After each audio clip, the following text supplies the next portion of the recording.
Bàlá tí fún dọ̀wọ́ ọ̀rẹ́. Àwọn ẹ̀sìkò dọ̀wọ́ ọ̀rẹ́. Àwọn bàbá wà dọ̀wọ́ ọ̀rẹ́. Àwọn bàbá wà dọ̀wọ́ ọ̀rẹ́. Dákun wá ṣàánú àwọn. Àwọn mẹ́fà tún dọ̀wọ́ ọ̀rẹ́. Ọkùnrin wà dọ̀wọ́ ọ̀rẹ́. Obìnrin wà dọ̀wọ́ ọ̀rẹ́. Ọmọdé wà dọ̀wọ́ ọ̀rẹ́. Àgbàgbà wà dọ̀wọ́ ọ̀rẹ́. Àwàdà ìdọ̀wọ́ ọ̀rẹ́. Àwàdà ìdọ̀wọ́ ọ̀rẹ́. Má jẹ́ ká sọ̀pọ̀ iná. Má jẹ́ ká sọ̀pọ̀ òde. A ò ní sọ̀pọ̀ ọmọ. A ò ní sọ̀pọ̀ aya. A ò ní sọ̀pọ̀ ọkọ. Iṣẹ́ wa kò ní bìṣẹ́. Ọ̀nà wa kò ní dàrú. Ilé wa kò ní dàrú. Àlùbáríkà Muhammadu. Àlùbáríkà ọ̀rẹ́ ẹ̀rẹ́. Ọlọ́wọ́ tọrọ bàná. Subhanaka rabbana.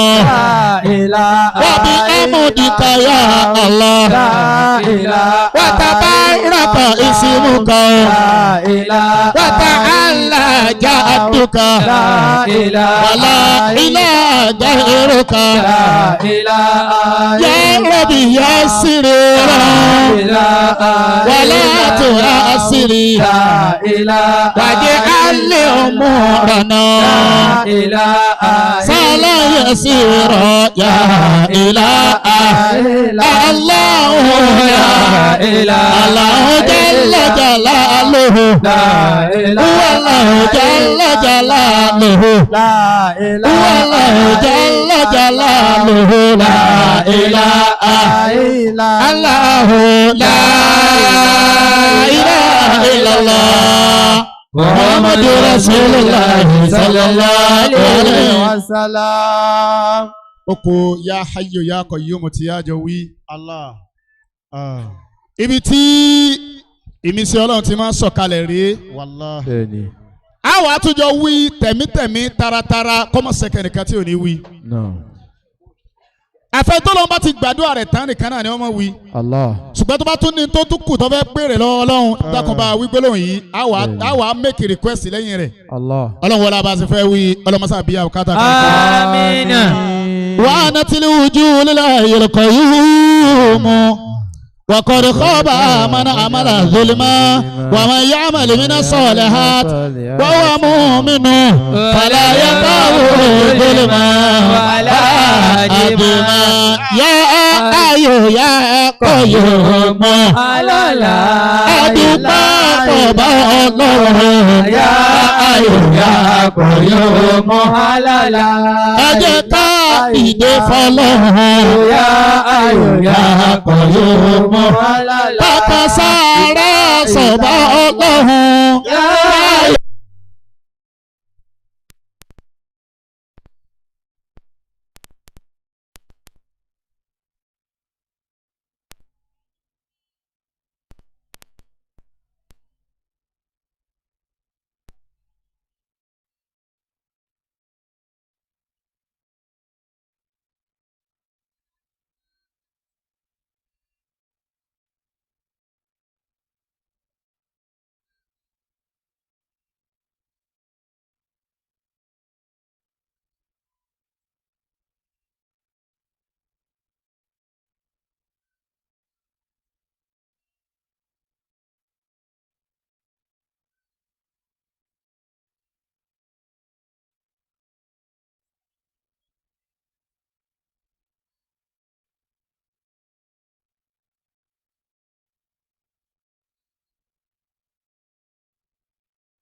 Muhammadu Mahmudu Rasulu Rahmati Rasulu Khairati Safi'ul Musafai Nufuta Ujannati Dalilu Khairati Anabi Adewale Anabi Adekileku Anabi Ọ̀tọ́lọ́rin Anabi Muzammilu Yasin Mudasiru Rasulu Rahmati Anabi Atoredaye ẹni tá torí ẹ̀ dáyé ẹni tá torí ẹ̀ dọ́run ẹni tá torí ẹ̀ dókè ẹni tá torí ẹ̀ dálẹ̀ Adéwálé Anabi Adékúnlé Anabi Adékílékún Anabi Muritado Anabi Mubashiru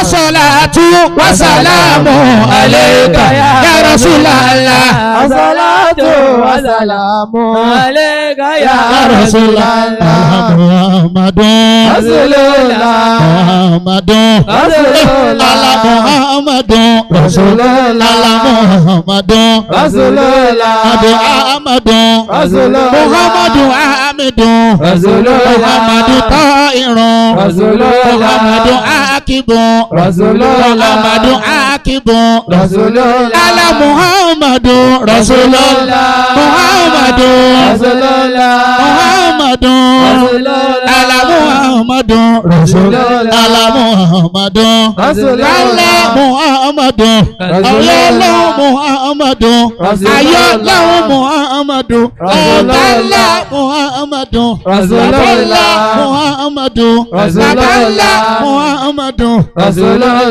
Muhammadun Rasulullah Mawlaya salli wa sallimu daiman abada ala habibika khairil khalqi kullihim ala Muhammadu Rasulullah Muhammadun Rasulullah ala Muhammadun Rasulullah Allah Allah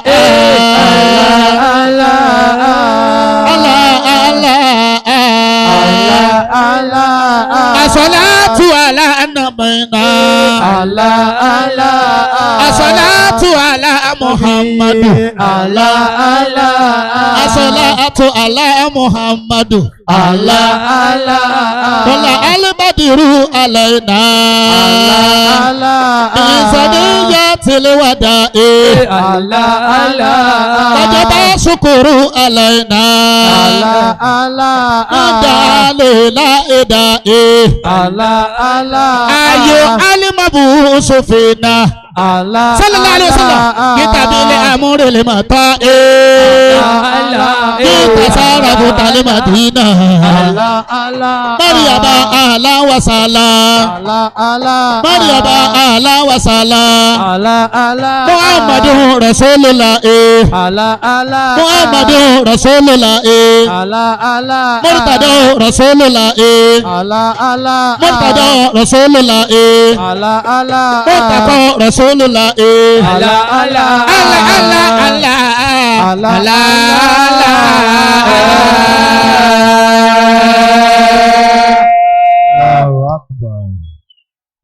Dákun bá ń pariwo Ànábì wa Muhammad lẹ́ẹ̀kan náà sí. Bí àṣẹ tí mẹ́lẹ́ra kálukú wá yìí in a minute á jókòó. Àṣẹ wa yìí mo fẹ́ kọ́ran ara wọn lẹ́ẹ̀kan náà. Dákun bá ń pariwo Ànábì wa Muhammad lẹ́ẹ̀kan náà sí. Mo gbà pé rúhù Ànábì ti sọ̀kalẹ̀ láàrin wa báyìí. Gbogbo ọ̀tọ̀ bá níbànújẹ́ kan nínú ọkàn rẹ̀ dákun ó wí tẹ́lẹ̀ kẹta yìí. Tó bá nígbàgbọ́ rẹ̀ gbogbo tí ń jẹ́ bànújẹ́ òun Ọlọ́run sì sọ dídùn fún ọ. Bá a sọ pé sallallahu alaihi wasallam. Ọ̀yà àwa ṣe àmínà méje lé lórí lẹ́yìn rẹ̀ àwa request. Ọlọ́run wọlé atẹ́lẹ́yìn àmì lọ́sẹ́kù. Àmì ìdùnnú nínú gbèsè ayé kálukú wa kọ́dún yìí tó parí. Ọlọ́run mọ́sá àjá yóò rí rárá wa. Ọ̀yà àmínà méje ẹja sílẹ̀ kan náà. Àmínà. آمين نعم آمين نعم آمين نعم آمين نعم آمين نعم آمين يا الله. Ọ̀yá bó ṣe wà náà ni tẹ́wọ̀ rẹ̀ wá tọrọ kankan fún síwájú Ọlọ́run. Àmín. Kọ́lọ̀ wọlé wípé kèéso kọ́ ọba bẹ́ẹ̀ nìkan là ń ké sí látàárọ̀. èsì tínú rẹ̀ ń bàjẹ́ tó wá lérò pé inú rí ò lè dùn mọ́ láyé. èmi lóde tó fi ń tọrọ kó o tó rí jẹ lọ́wọ́ ọ̀rẹ́ rẹ tó sì gbà pọ́lọ́n tó lè ṣe náà ní lásìkò yìí. ọ̀yá wa tọrọ nǹkan kan síwájú Ọlọ́run. kọ́ wá pé láàrin òní between now and next weekend ṣe tá a fi bọ́ sí Gregorian calendar mi kọ́ wá fi sínú pé Ọlọ́run tó o bá ṣe fún mi ń dúpẹ́ rẹ̀. ọ̀yá dà níyàn rẹ̀ lẹ́yìn àníyàn mo wá wé èèyàn 41 péré nínú wa sẹ́mi pé we are almost 400 bá a ṣe wà yìí tí ó bá jù bẹ́ẹ̀ lọ. èèyàn 41 péré tó gbà pé àdúrà àwọn ti gbà kọ́lọ̀ wọlé àwọn testimony ayọ̀ tó wọnú káàpù yìí wá lọ́dún yìí. ẹ̀rí pé last year onísábàbí kòró òjá ṣe last 2 years nílùú Ìṣẹ́yìn àdúrà tá a ṣe ó gbà pẹ̀lú ògo Ọlọ́run èmi gẹ́gẹ́ mo ṣe wà yìí mo mú good testimony wá fún wa ó di bí special prayer. mo wá nídìí yẹn 41 tó gbà padà wọn gbà with 1,000 naira péré àgbọ̀dọ̀ exhaust wa. Ya Rabbi bil Mustafa. Allahu akbar. Baligi maqasidana. Ọlọ́run wọlé pé Ànábì wa Muhammad là ń pèrè lọ́wọ́. Wajibir lana Muhammadu. In the number 1 citizen. As far as Nasfat Ọ̀yọ́ zone is concerned ni wọ́n wọlé sáàrin wa.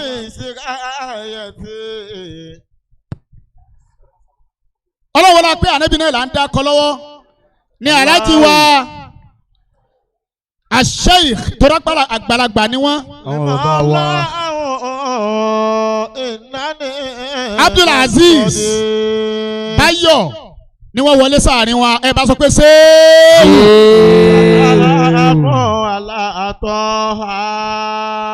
bàbá wa Abdul Mumin Bayo Aziz ana the number 1 zonal chairman Ọ̀yọ́ zone. Ọlọ́wọ́ wọlé pé lórí ọ̀rọ̀ Ànábì náà láti ní àwọn bàbá wa wọlé. bákan náà lẹ́gbẹ̀ẹ́ wọn lórí zonal secretary wa ń bẹ̀.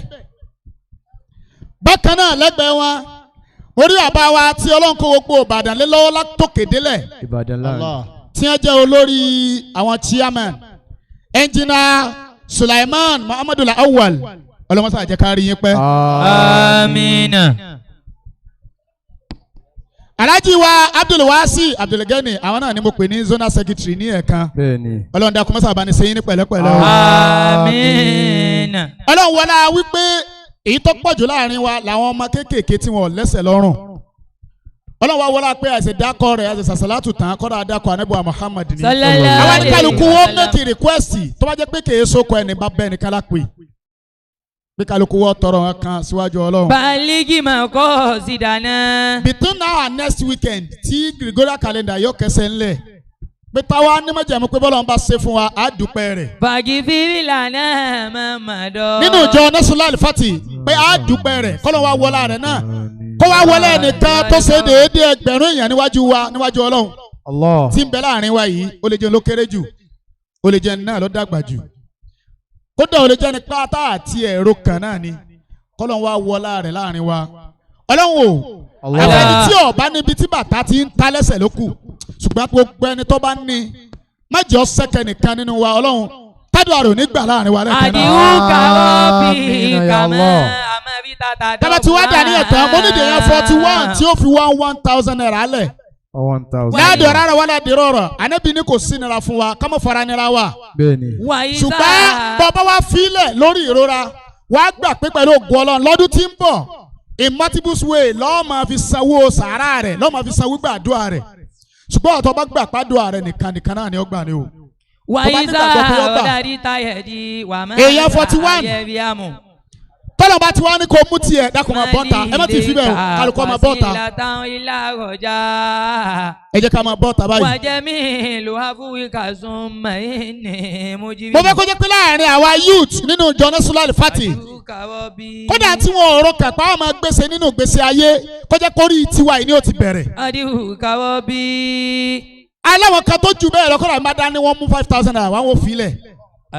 Àsìláwọ̀ kan tí ò tó bá pé wọ́n rúnra náà ni kọ́lọ́n wọlá àwọn níwájú Ọlọ́run lọ́dún tí ń bọ̀ àní ká máa fowó táàkà pé ọlọ́run àní sẹ́sẹ́ 20,000 lẹ́ béèrè mo 50,000 lẹ́ ọlọ́mọ sọ̀rọ̀ bá ní sẹ́yìn fún wa.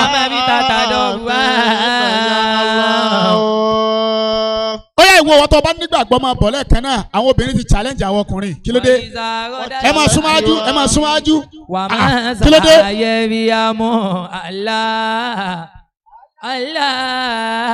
ọlọ́run wọlé wípé ọlọ́run kan ó máa bínú béèyàn ọba make request níwájú rẹ̀ wàláhì ọlọ́run sì máa bínú. ẹ dẹ́kun mo fẹ́ ka iye òǹkà yẹn ọlọ́run wọlé pé opó tá a ti ṣe náà mo fẹ́ fi ṣe 41 náà ni. 41. péré.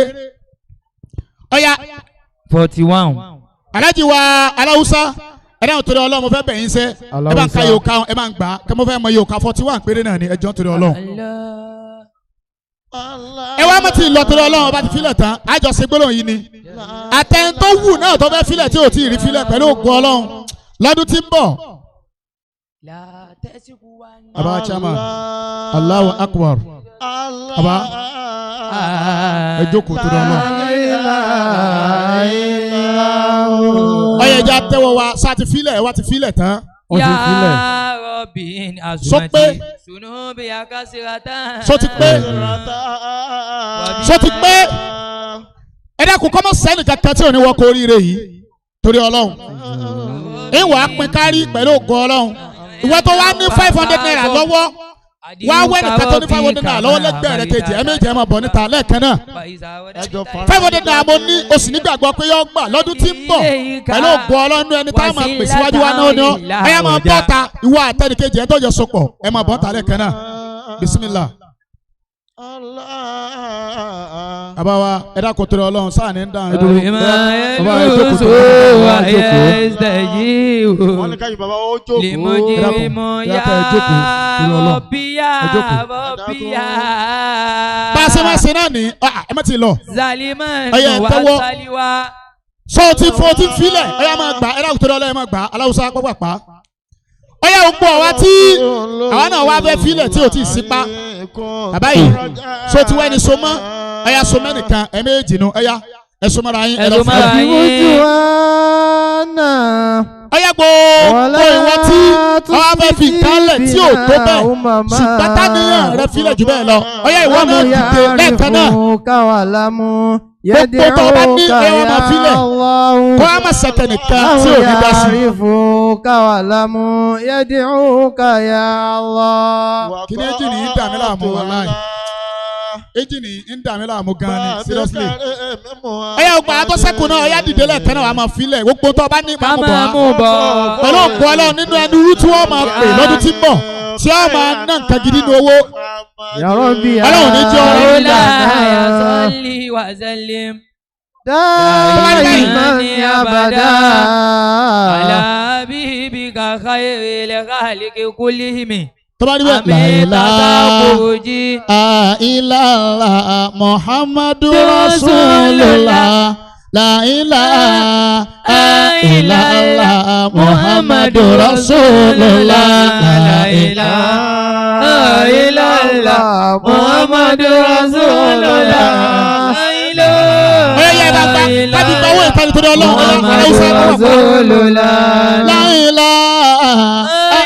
ilaha Muhammadu Rasulullah la ilaha illallah Muhammadu Rasulullah la ilaha illallah Muhammadu Rasulullah la ilaha Muhammadu Rasulullah.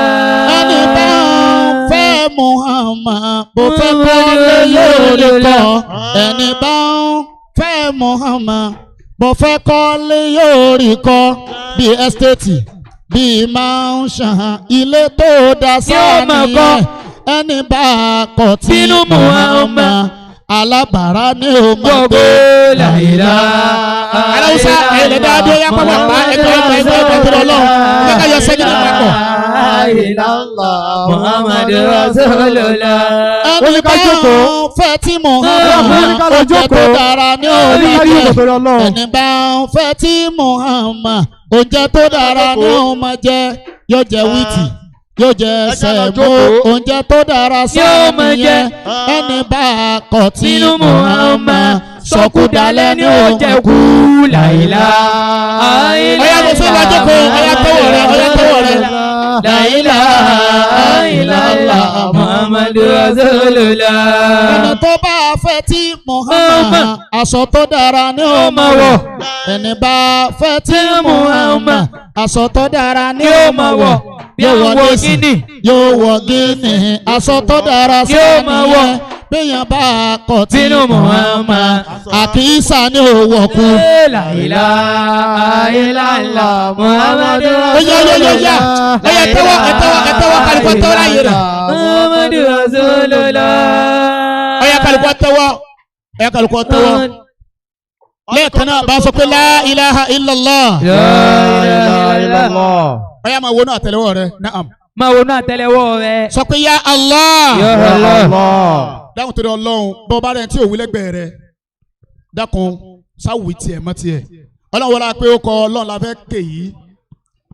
àfàìpín náà sì làfàì dáhùn Ọlọ́run dákun jọ àníbi tó kù sí ìkọ́dún yìí tó parí oore tó òru kan Ọlọ́run já yóò kí wa kó rire náà. sọ pé la ilaha illallah. la ilaha illallah. ya Allahu. ya Allah. ya Razzaku. ya Razzaku. ya Fattah. ya Fattah. ẹja wípé ẹ̀rẹ́ kan sí pé la ilaha illallah. la ilaha illallah. ya Allah. ya Allah. ya Razzaku. ya Razzaku. ya Fattahu. ya Fattahu. wàtẹ́lẹ̀wọ́ rẹ̀ ọ̀yà ṣe amínà mẹ́ta yé lórí. amínà ya Allah. amínà. amínà ya Allah. bisiril awliya. àmín. wa nuril anbiya. Allah. bisiril fatiha. Allah. wa nuril fatiha. Allah. ya Rabbana abulana. Allah. insani ya ramata. Allah. bifadilil fatiha. Adékọ̀ọ́bá tí àwọn representative delegate láti ọ̀dọ̀ àfọ bàbá wa Ọọ̀ni Ifẹ̀. Ó dẹ̀ ti wọlé sáàrin wa. Àfọlẹ́yìn náà welcome wọn káàbọ̀. Bisiril awliya. Bihaqil anbiya. Bisiril fatiha. Kí àwọn delegate wa láti ìlú Ifẹ̀. Tí a Allah wà Allahu Akbar. Bàbá wa ọba náà làwọn náà láàyè wọn. Àwọn ni wọ́n ṣojú bàbá wa Ọọ̀ni Ifẹ̀. Ibi orírun ilẹ̀ Yorùbá ti jáde. Àti bàbá wa bá. Allah. Àti bàbá wa bá kí ọ̀bọ̀ sáàrin wa. Bàbá wa Ọọ̀ni of Ifẹ̀. Akíwọ̀n tí àárín wa. Ẹ dákun. Wọ́n tó máa lọ. Ẹ máa sọ pé kábíyèsí o. Kábíyèsí o. Ẹ bá ń sin ẹ bá ń diwọ́ báyìí. Ẹ bá ń sọ pé kábíyèsí o.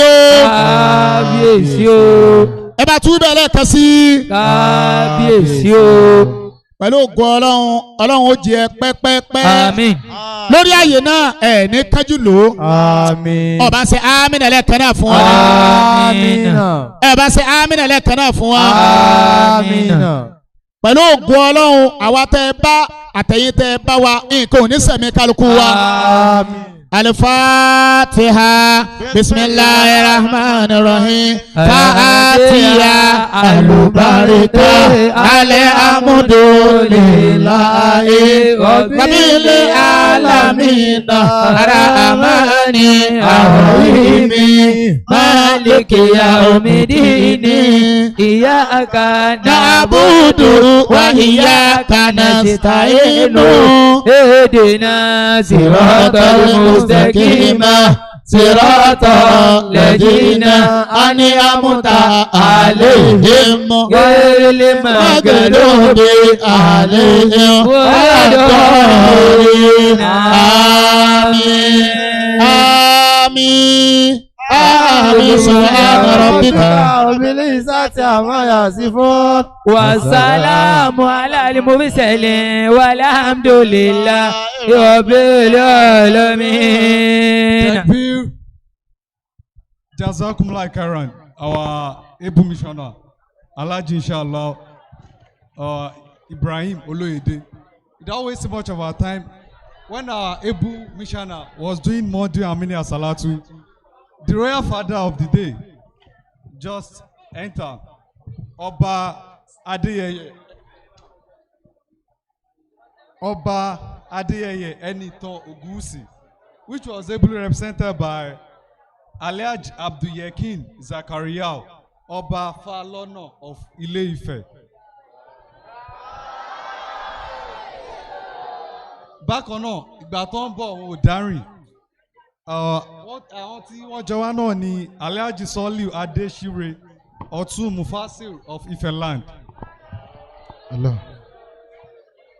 Now, when the program was going on also, our father, the zonal chairman, Nasrullah Al-Fati Society, Oyo Zone, Alhaji Bayo Mumin Abdulaziz, Onwole sí àárín wa. فأهلا وسهلا بحضوركم. Bákan náà, the zonal secretary, Nasrullah Al-Fati Society, Oyo Zone, Alhaji Abdulwasiu Abdulgani Babatunde. أهلا وسهلا ومرحبا بكم. Bákan náà, the Ibadan Land Coordinating Chairman and immediate past chairman, Olodo branch, Alhaji Engineer Sulaiman Muhammad Awal Olalekan. أهلا وسهلا ومرحبا بكم. Now, the next in our program, bákan náà, the chairman or coordinator, Nasrullah Al-Fati Society, Olomi Olunde Prayer Group, Alhaji Abdulrazak Adetono. Please come to the right table, sir. فأهلا وسهلا ومرحبا بكم. Likewise, the PR secretary, Alhaji Inshallah Wale Gazal. Please come to the right table, sir. فأهلا وسهلا ومرحبا The بكم. corporate relations secretary, Samandra branch. أهلا وسهلا ومرحبا بكم. The empowerment secretary, Nasrullah Al-Fati Society Chalet branch, Alhaji Inshallah Ali Alausa. I know Wale sí àárín. أهلا وسهلا ومرحبا بكم. I move to the next program, which is opening remark by the zonal chairman, Alhaji Bayo Mumin Abdulaziz. الله.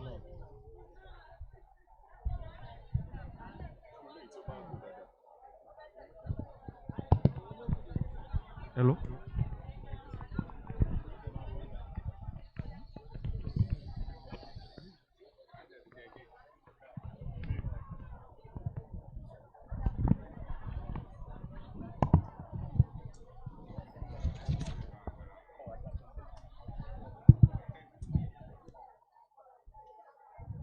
أعوذ بالله من الشيطان الرجيم بسم الله الرحمن الرحيم سبحانك اللهم وبحمدك وتبارك اسمك وتعالى جادك ولا إله غيرك اللهم صل على محمد وعلى آل محمد وسلم.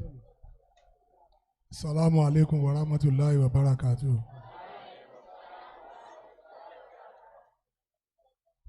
We give thanks to Almighty Allah, the Lord of the whole universe, the sole owner of the day of judgment. We thank Him, we adore Him, we glorify Him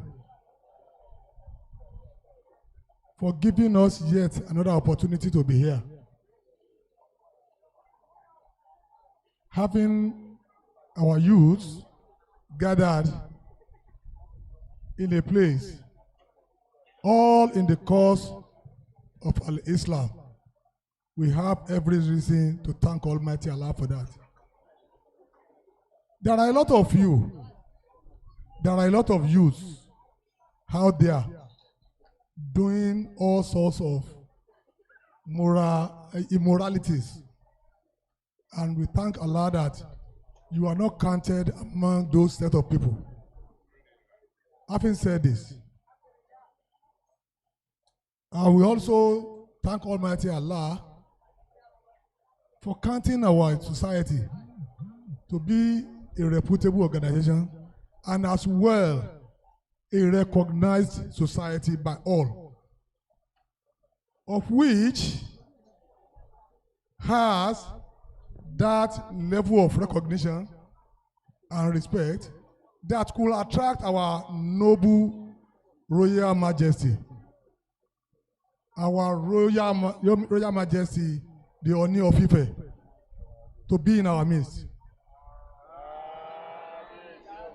We sincerely thank Almighty Allah for him. There are so many of us that will not want to associate with this kind of arrangement. And that's the reason why we must thank Almighty Allah that has been directing our Kabiyesi, Oba Ogunwusi, Ojaja II, that he is associating, he is showing to us that we have a future. Because he is a youth leading the most, maybe I may be wrong, but the longest existing town and the most populous race, which is Yoruba land. We thank him so much. We thank Almighty Allah for giving me that opportunity. I will thank the representative, Kabiyesi, Adéọpẹ́ lórí, ìrùkẹ̀rẹ̀ ọ̀pẹ̀ ní ọwọ́, Ọlọ́run ọba á jẹ́ kẹ́ gùn lẹ́mìí. What others cannot do, Allah will make you do it. Ohun tó ń nù wá, Ọlọ́run ti ń gbé súnmọ́ wa. I know very well, in some years back, traditional ruler will never come to this kind of gathering. And today, that we are having people like this in our gathering, Kabiyesi, I don't know how to thank you enough. Almighty Allah will thank you. And I want you to please deliver a message to the Kabiyesi, the Oni of Ife, that he has been leading. And he has been leading well. Allah will continue to support him. We appreciate him so much.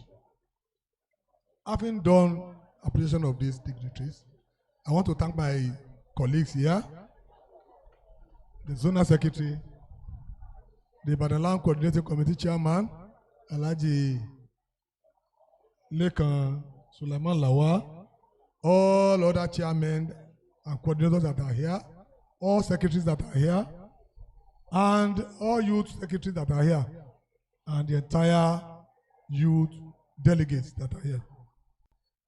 It is important for us to say one or two things. Ordinarily, I wouldn't have been here because I was somewhere else. But when I was called that we are being expected today, we just must adjust and find a way of honoring your invitation. It is a duty to us. It's a duty for us to honor you as our youth, that we take mantle of leadership from us in a very near future.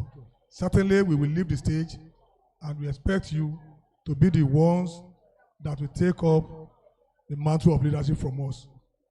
And that's the essence of our coming here, to see the way things are, to see what we can offer you, to make things work for you. I will want this gathering not to be trivialed away. Your time here, your energy, even your resources should not be wasted. It should be purposeful, and you must fulfill that purpose of coming here. In this regard, you have a line of activities that you want to undertake. Timobawo, I am becoming comfortable now that there is silence. Before now, I can see some form of noise, which is not expected of us. Let me say this in a clear term. If you don't know, You are being watched all over the world. And that is number one reason why all through you must conduct yourself in a sensible and responsible manner, so that the whole world will see what Nasfat is all about. And the impression you create today will certainly linger almost forever. Because when you will create impression at first sight, it may be difficult for you to correct it. And that is the more reason you must be careful in your conduct in the public. So, may Almighty Allah be with you, guard and guide you in all your ways, and find a way of improving on your way of doing things. I can see your theme, which is beyond the norm. If you want to say, or you want to tell us that you want to adopt this theme, you have a long way to go. I won't come here to deceive anybody. It has never been my character, and I will not adopt it. You have a long way to go. Yes, we are in the public. I may not be able to say so much. But at the appropriate time, we will certainly talk. But you must add to your efforts. I have been saying it, and I've been telling my colleagues too, that anybody that is looking for extraordinary results must be ready to work extraordinarily. And if you are talking of beyond the norm, it means it's going to be a kind of jihad from the old way of doing things to the new way and an improved form of doing things. You can't get it by mere saying it. You must find a way of walking your talk. If you must get results, and if you must be recognized the way you want it and the way society wants it, you have to add to your efforts. Be more proactive, be more resilient, and think beyond the box. Think outside the box so that you can get favorable. And you're welcome, sir. The guest lecturer of the day, you're welcome. No matter how important a speech could be, it is our tradition that when ulama of repute enters our gathering, we must accord him the desired respect. We welcome you, sir. As I was saying, the lecturer is here, and I don't want to belabor issue and hit too much into your time. There are a lot of things that are missing in our youth of today. And if you are aiming to be in line with the new norm, I want to repeat, you have a long way to go. You have a lot of sacrifices to make for you to get what you want. May Almighty Allah, in His infinite mercy, continue to guide you, and give you the wisdom to manage the affair of this, our youthful gathering. Assalamu alaikum wa rahmatullahi wa barakatuh.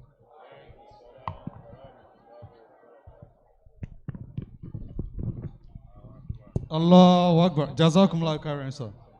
Thank you for the word of advice and the speech. The next one on our program is the welcome address by the National Amir. But before the Amir representative, Alhaji Inshallah Winjobi Abdul Hafiz, the National Empowerment Secretary, represent our able National Amir. I will hand over the microphone to one of our Dawah here in Ibadan land, Alhaji Inshallah Arewa Mansour, to introduce the lecturer of the day. Aki Allah Aki Anabuwa Muhammad. a sì kí kalẹ̀ àwọn àgbàlagbà à ń kí ìwọlé bàbá wa àgbà Fadilatu Sheikh Al-Mubajjal tí ó pé ọlọ́wọ́ bá àlékè ọlá fúnra lára rẹ̀ òun ló pàtàkì wọn tó jẹ́ kó yé wa pé wa 'allama Adama al-asma'a kullaha thumma 'aradahum 'ala al-mala'ika títí dé parí àyà náà. Àyà yẹn a fi ń kí àwọn bàbá wa Fadilatu Sheikh Dr. Adams Akeola, the senior lecturer from University of Ibadan, Department of Arabic and Islamic Studies. Fa ahlan wa sahlan wa marhaba bikum. Ọlọ́run jẹ́ àárín pẹ́. Amina. Jazakumullahu khairan. I call on Brother Abdulafiz Winjobi, the representative of National Amir. He's the National Empowerment Secretary, Nasfat Al-Fatih Society, National Youth Empowerment Secretary.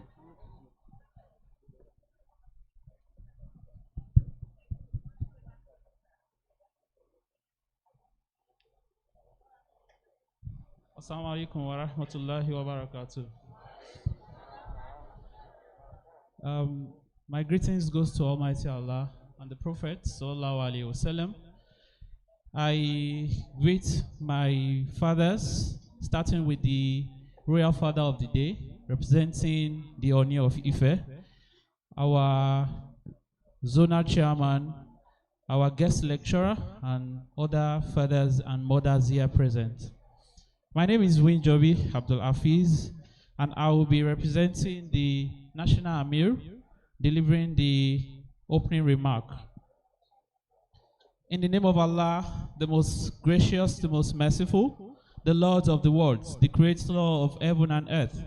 Indeed, He is to whom all praises and adoration is reserved. I bear witness that there is no one worthy of worship but Allah alone. I bear witness that Muhammad sallallahu alaihi wasallam is the servant and the sealer of all messengers. I seek refuge from Allah against Shaitan, the accursed. I greet in the best form of saying Assalamu alaikum wa rahmatullahi wa barakatuh. It is a privilege, honor and pleasure to welcome you all to the 2021 Annual Youth Week of our society, an event that attracts not just youths from Nasfat, but other Muslim youths across the globe. With about 27 years of existence of Nasfat as an organization developing enlightened Muslims, society of Muslims are being nurtured by true understanding of Islam for spiritual upliftment and welfare of mankind.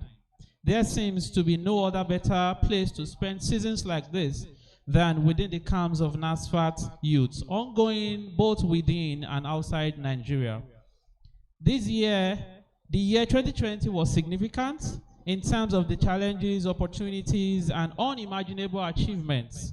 Even though we could not have an opportunity to have a physical gathering like this in 2020, we had a virtual youth convention with the theme, Building Positive Youth Resilience Within the New Normal, an event that attracted all and sundry and created impact. This year, our chosen theme is Beyond the Norm. Amid the crisis caused by COVID-19 across the world, numerous opportunities have emerged for entrepreneurs and investors in the sectors of healthcare, food service, education, supply chains, entertainment, and culture are some of the sectors in need of innovative ideas and development in current situation. The world is changing faster than it was predicted. It is high time Muslim youth walked the talk with several disruptive, innovative ideas that centered on mindset shift towards improved participation and rebranding of ourselves to the outside world, rebranding of initiatives, thoughts, skills, and knowledge transfer. The need to entrench the myriad of opportunities inherent in the world of information, communication, and technology, ICT, which have been identified as a major drive to the development of the world, which have become imperative for entrepreneurs, mostly youth. The youth have been challenged in many regards at all levels. Hence, the need to wake from our slumber and thinking creatively in a competitive environment for inclusion in the policy-making and political realm of the society. Think self-development, rebranding, re-strategizing, creating impact. Think, move, and act beyond the norm. As part of our objectives of developing an enlightened Ummah in Nasfat, the YNEC is committed to all-round development of our members through strategic programs and projects being considered for youth engagement. Our collective support and collaborations in these regards are very crucial. Let me conclude by imploring you all to be as active as you can at this program. Listen attentively to all from the speakers. Participate fully in all activities and maximize the benefits of this gathering. And of course, network, build business relationships, make new friends, and even marriages. On behalf of all my team in the YNEC, here is wishing you a happy celebration and camping. May Allah bless and reward all our efforts in the path of jihad. Wassalamu alaikum wa rahmatullahi wa barakatuh. Jazakumullahu khairan. Thank you very much, sir. The next in our program is the Nasfat Zona Coordinator remark. But before that, when the program is going on, the National Security Secretary, who also double as the Deputy Commissioner of Police Operation Oyo State, Alaji Ayilara, just step in, sir. Please stand for recognition, sir. Is the Nasrullah Al-Fatih Society Worldwide National Security Secretary and also the Deputy Commissioner of Police Operation Oyo State. The Zonal Coordinator, sir, Bello Imran Abdulatif, for your brief speech. أعوذ بالله من الشيطان الرجيم بسم الله الرحمن الرحيم الحمد لله رب العالمين.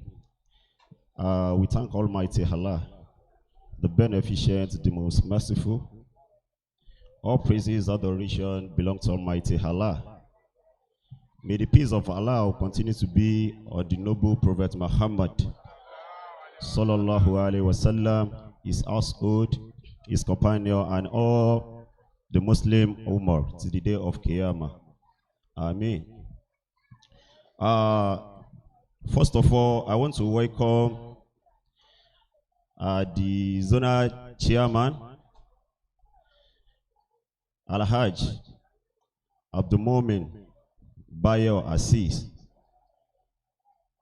And as well, I want to welcome the Zonal Secretary, Al-Hajj Ghani Abdul Wasi, as well as Al-Hajj, the chairman, former chairman Oludu branch, and the chairman of Ibadan land. You are highly welcome, sir. Al-Hajj Abdul Razak Adetona, the coordinator Olumi Olunde, you are highly welcome, sir. I welcome the guest lecturer of the day, Al-Hajj Al-Imam Dr. Adam,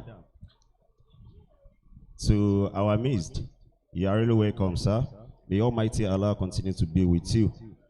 I welcome Al-Hajj Ayilara, the National Security Secretary, double as Deputy Commissioner of Police.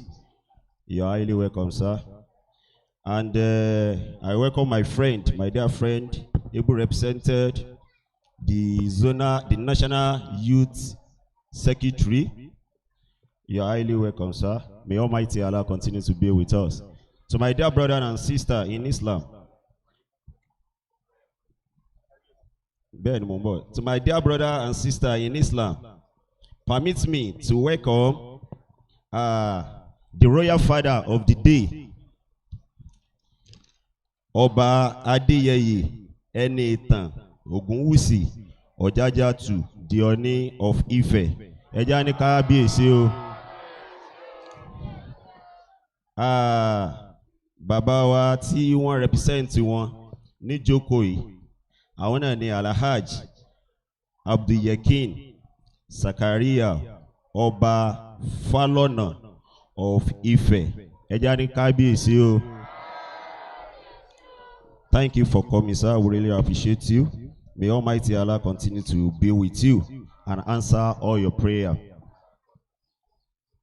Protocols. I seek refuge in Almighty Allah subhanahu wa ta'ala from Shaitan, the accused.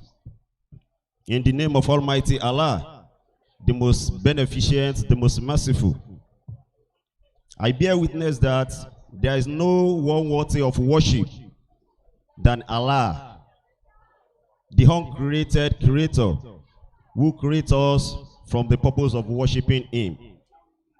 In Allah, I testify that Muhammad Rasulullah is proved a messenger of Almighty Allah to the entire universe. May the peace and blessings of Almighty Allah be upon Rasulullah household, his noble companion, and the entire Muslim generations till the day of accountability. I am honored and privileged to greet you all with the noblest greetings. Assalamu alaikum wa rahmatullahi wa barakatuh. On behalf of the entire Youth Wing members of Nasfat Youth Wing, I welcome you all. I welcome you, all adorable members of this noble society and distinguished guests, to the 16th edition of our annual week Youth Dawah Camp, TAG Ibadan 2021, taking place in the heart and the capital of our dear state. The theme of this year camp event, Beyond the Norms, was born out of the socio-economic reality of moving beyond COVID-19 aftermath. Despite the 2020 setback, post-COVID-19 has witnessed numerous opportunity and progress in all areas of human endeavor, ranging from digital economy, healthcare, food service, education, supply chain, and entertainment with culture.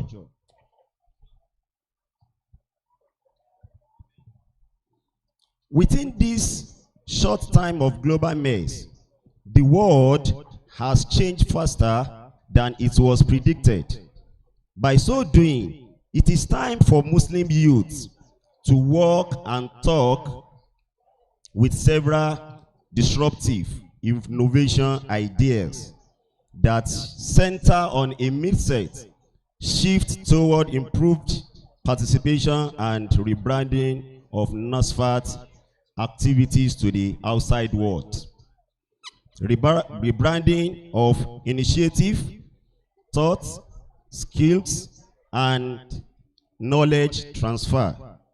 Hence, the need to entrench the myriad of opportunity inherent in the world of information, communication, and technology, which have been identified as a major driver to the development of the world, have become imperative for entrepreneurs, mostly youth. The youth have been changed in this regard at all levels to wake from their slumber and think beyond the norms. These and many other practical-oriented courses and discourse are what this year theme will be treating here in the city of Ibadan. It is in pursuit of this that we have invited various erudite scholars with good track records to brainstorm and do justice to the chosen topic. I believe that they will illuminate and employ the theme of this year camp. At this juncture, I appeal to all delegates to be more attentive, ask probing questions, and abide by the rules and regulations governing the camp. Nasfat Youth Wing Oyo Zone call on our fathers, our mothers, as well as distinguished personality to give moral, spiritual, economic, and financial support to youth activities at all levels, since we believe that the future of the society rests solely on the youth of such society. I pray to Almighty Allah subhanahu wa ta'ala to bless us and make us accomplish our aim and aspirants with goodness of this world and hereafter. May He accept this as an act of ibadah and reward us with Al-Jannah Firdaus. Us again, I greet you all in the best mode of greeting.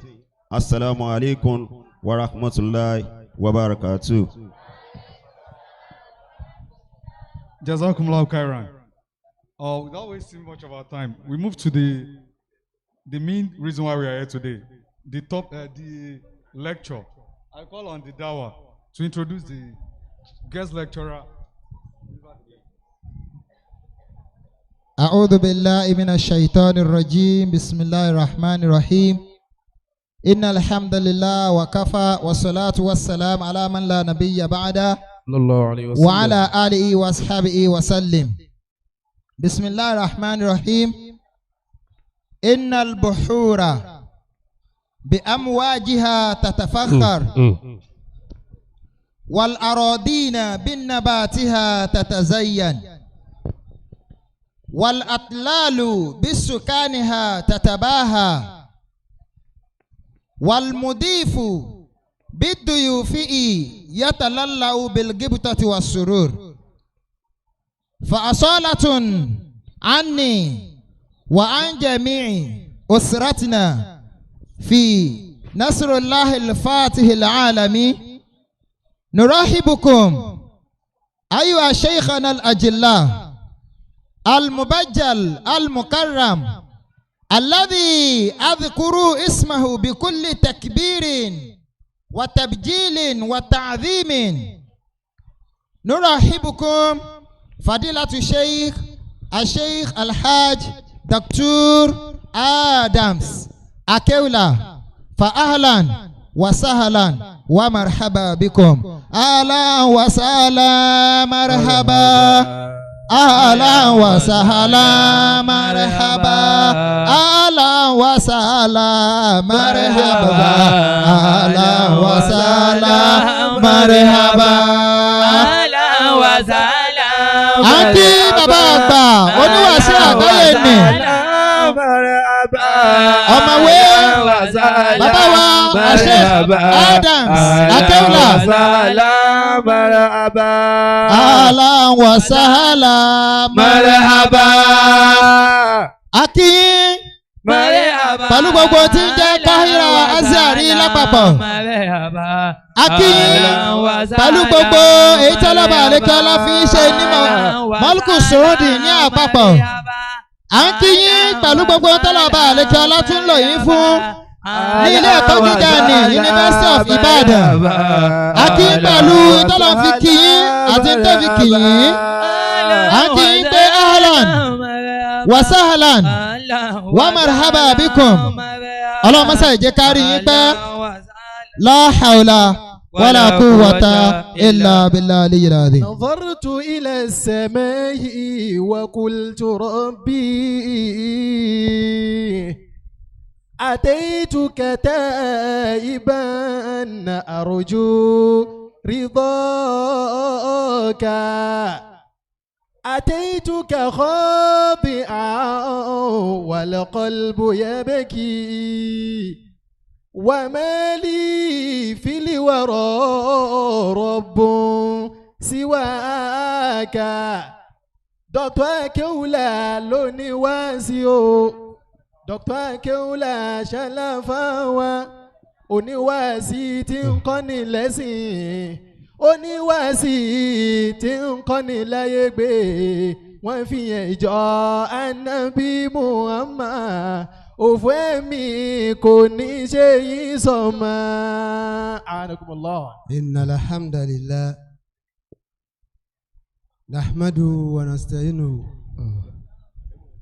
wa na'udhu billahi min shururi anfusina wa min sayyiati a'malina man yahdihillahu fa huwal muhtadi wa man yudlil fala hadiya lahu والصلاة والسلام على أشرف المرسلين صلى الله عليه وسلم محمد بن عبد الله صلى الله عليه وسلم وعلى آله وأصحابه ومن اتبعه بإحسان إلى يوم الدين.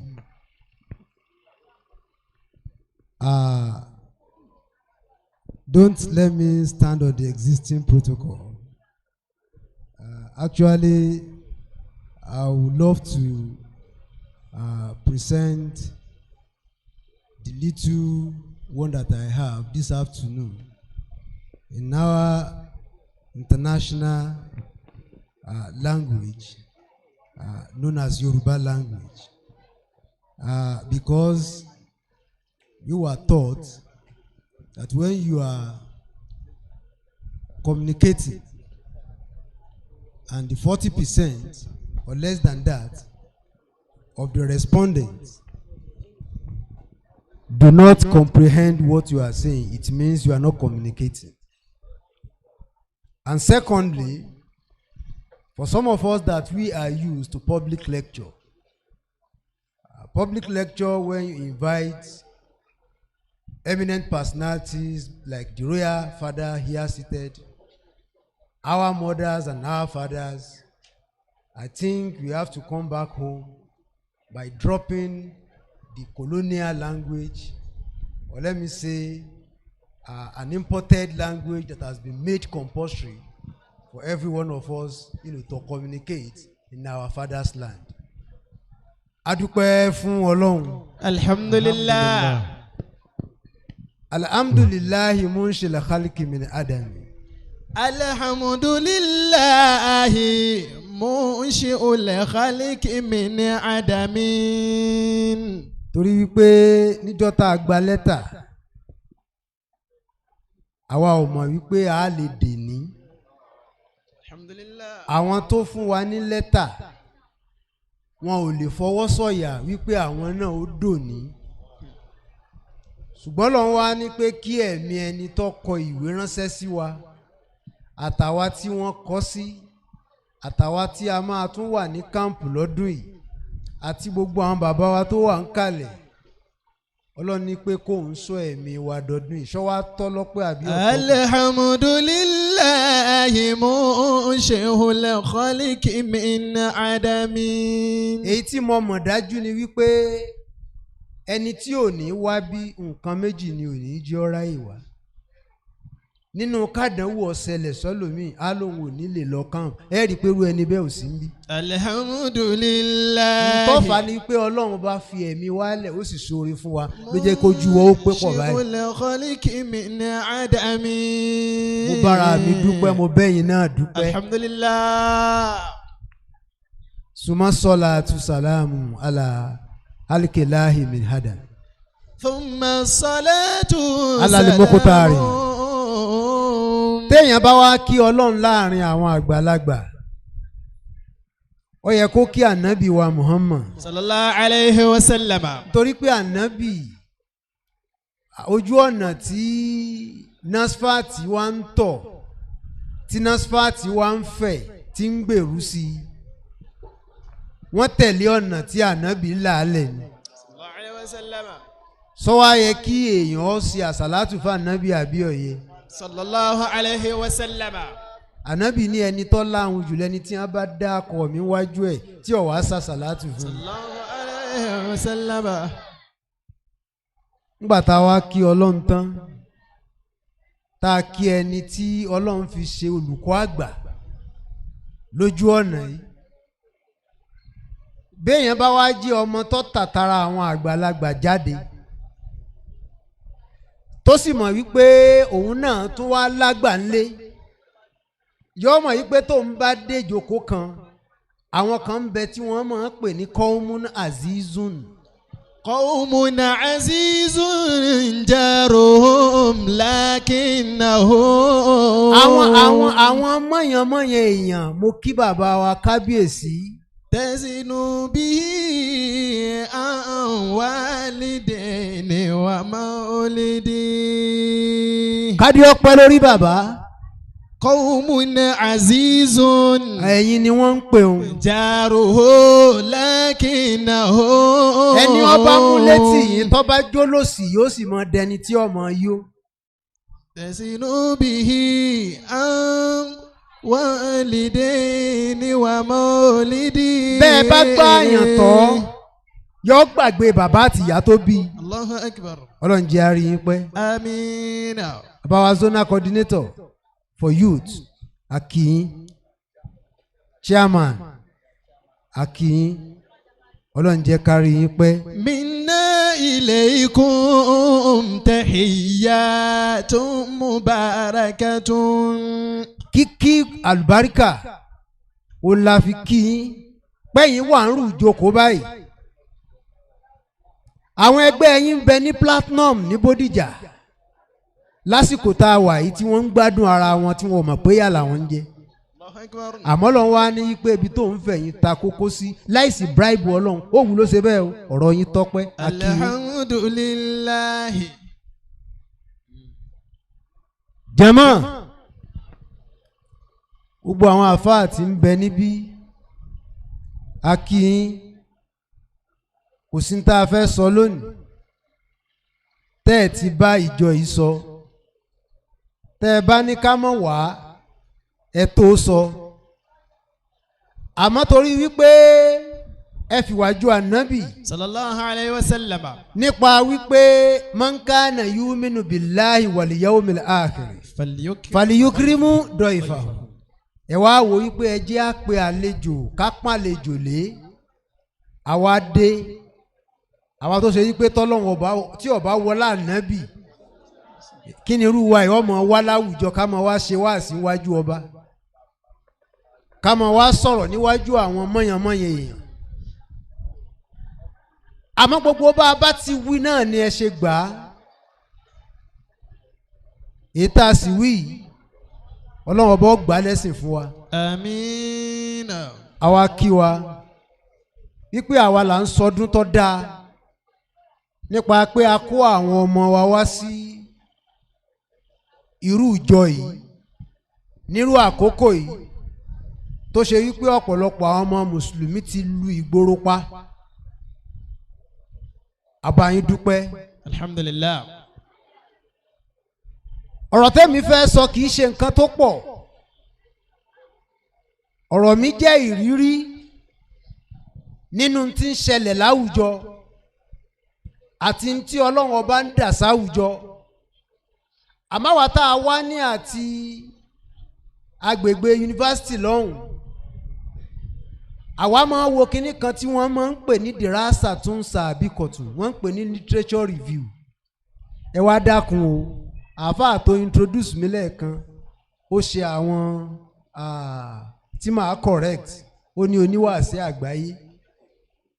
àgbáyé kọ́ lèmi ẹni ọba jó níwàásí kọ̀rọ̀ yàrá ń gbà míì ọ bẹ́tà yọ ọmọ rí nǹkan mú jẹ jù kọ́ wá jó wàásí àgbáyé lọ ẹ ń bá jó wàásí àdúgbò ṣèbó wàásí náà sá lòun tọ wàásí náà ni. dìrásà tún sàbí kọ̀tún tí mo wá ń wí ìjókòó yìí kì í ṣe ìjókòó àwọn àgbàlagbà wọ́n wá yí àwọn ọmọ ọ̀dọ́ sí ni àbí mo parọ́ nígbà tí Ọlọ́run ọba ọmọ bá ànábì wa Muhammad sọ̀rọ̀ sallallahu alayhi wa sallam àwọn ọ̀dọ́ kan báwọn náà ṣe ń gbìyànjú lákòókò ìgbà náà kó tó di pé ànábì wa tún dáyé ní millions of years before the advent of Prophet Muhammad sallallahu alayhi wa sallam. Ọlọ́run wá ń padà aróyìn irú àwọn ọ̀dọ́ bẹ́ẹ̀ káànábì ó tó dáyé. Ọlọ́run ní pé innahum fìtìyàtun. A'udhu billahi minash shaitanir rajim. Bismillahir rahmanir rahim. Ẹ wá dákun torí Ọlọ́run kankan ní máa dùn tíṣà o. Kí akẹ́kọ̀ọ́ mọ̀ tẹ́tí. Ẹni ó bá fẹ́ jókòó kó dákun kó jókòó. Birabbihim wazidnahum huda. Ọlọ́run ní pé àwọn tí òun fẹ́ ròyìn wọn fún wa nábì àwọn ọ̀dọ́ kan ni. Innahum fityatun amanu birabbihim. Àwọn ọ̀dọ́ tí a lè fi wọ́n ṣe àpèjúwe àwọn ọ̀dọ́ nù Nasfat lákòókò tá a wà yìí. Kí ni ń tọ́pa wọn pọ̀ tí wọ́n fi jọra? Amanu birabbihim. Amanu birabbihim. Wọ́n gba Ọlọ́run ọba wọn gbọ́ ni bẹ́yìn ọba gbọ́ Ọlọ́run gbọ́ ẹ̀ ní jókòó síbi tẹ́ ẹ wà yìí. Kí lọ́lọ́run wá ló ń ṣe nítorí ìgbàgbọ́ náà. Wazidnahum huda. Wazidnahum huda. Ọlọ́run wá ní pé òun wá ṣe kí ni? Òun wá ṣe ọ̀nà mímọ́, òun tún ṣe ní àlékún fún wọn. Jàmáà, tá bá wá wo Nasfat lónìí, ìjọ tó gbọ́ Ọlọ́run ọba gbọ́ ni. Nígbà tí wọ́n wá fẹ́ ṣe ìgbékalẹ̀ ètò yìí, wọ́n wá wò wípé tọ̀ àwọn ní láti bá àwọn ọmọ àwọn sọ̀rọ̀ pẹ̀lú tí ń lọ ní àgbáyé. Pẹ̀lú tí wọ́n ń lọ yìí nípa pé àwọn ìjọ yìí wọ́n gba Ọlọ́run ọba gbọ́, àwọn náà wá ń wá àlékún kíni? Wọ́n ń wá àlékún ọ̀nà mímọ́ ìdáyà. Ọlọ́run mọ́ṣá fún wa ní ìmánì. Àmín. Léyìí tó yè kóró. Àmín. Ọlọ́run mọ́ṣá ṣàlékún wa ní ìdáyà. Àmín. Ọlọ́run jẹ́ kí a lè mọ̀nà sí. Àmín. Ju bá a ṣe mọ̀ tẹ́lẹ̀ lọ. Àmín. Nílé ayé tá a wá wà yìí, béèyàn bá jẹ́ ọ̀dọ́ nínú ìjọkíjọ pàápàá jùlọ irú ìjọ tá a wà yìí, wọ́n ní ọ̀dọ́ ò lè ní ẹsẹ̀ járí, ọ̀dọ́ ò lè ní lọ síwájú, ọ̀dọ́ ò lè ní dàgbàsókè àyàfi pẹ̀lú nǹkan kan àti kejì.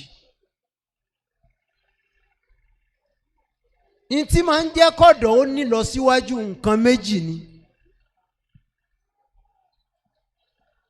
Nínú nǹkan méjì náà ìmọ̀ jẹ́ àkọ́kọ́. Ẹlẹ́ẹ̀kejì òun náà ni ìbẹ̀rù Ọlọ́run. Bí ó bá sí bẹ̀rù Ọlọ́run, àwọn tó gbétò yìí kalẹ̀ wọn ò ní firú ìdánilẹ́kọ̀ọ́ báyìí wọn ò ní fi lélẹ̀. Bí ó bá sì ní sí ẹ̀kọ́, wọn ò ní gbérú ètò yìí kalẹ̀ wípé kẹ́ ẹ wá kẹ́ ẹ lò bí ọjọ́ méjì mẹ́rin márùn-ún tàbá tiẹ̀ pé ọjọ́ mẹ́jọ kẹ́ ẹ fi kẹ́kọ̀ọ́ nípa nǹkan kan kọ́ nípa ẹ̀sìn Islam. Nítorí pé ọmọ ẹ̀dá ènìyàn kò ní àwíjàre níwájú Ọlọ́run tó bá jẹ́ ákùmọ̀dù èèyàn táwọn olóyìnbó ń pè ní ignoramus.